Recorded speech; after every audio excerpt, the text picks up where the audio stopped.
मर्यादा के बाद अब बारी थी लीला और कर्म की। एक ऐसा युग जहां रिश्ते उलझने लगे, भाई भाई के विरुद्ध खड़ा हुआ और स्वयं भगवान को सारथी बनकर धर्म की रक्षा करनी पड़ी।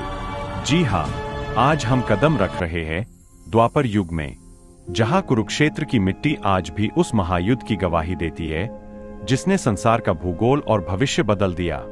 द्वापर युग की अवधि 8,64,000 वर्ष थी। इस काल में धर्म के दो पैर, तप और पवित्रता, लुप्त हो गए। अब धर्म केवल सत्य और दान के सहारे टिका था। मनुष्यों की आयु घटकर 1,000 वर्ष रह गई और बीमारियां व मानसिक क्लेश बढ़ने लगे। इसी युग में वेदों का विभाजन हुआ और समाज में जटिलताएं आने लगीं। द्वापर युग की सबसे बड़ी शक्ति थे भगवान श्री कृष्ण। विष्णु के 8वें अवतार के रूप में उन्होंने न केवल कंस जैसे राक्षसों का अंत किया, बल्कि महाभारत के युद्ध में पूरी दुनिया को श्रीमद् भगवद गीता का अमर ज्ञान दिया। यह युग हमें सिखाता है कि जब अधर्म बढ़ जाए तो शस्त्र उठाना ही सबसे बड़ा धर्म बन जाता है। त्रेता के मर्यादा पुरुषोत्तम के विपरीत द्वापर के लीला पुरुषोत्तम ने प्रेम और कूटनीति का संतुलन सिखाया।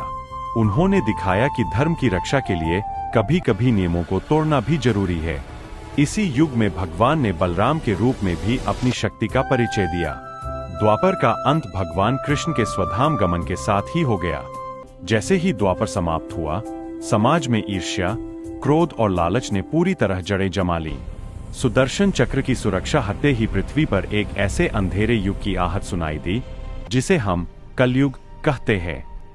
द्वापर ने हमें कर्म की महत्ता तो सिखाई, लेकिन मनुष्य अपनी वासनाओं के जाल में फंसने लगा।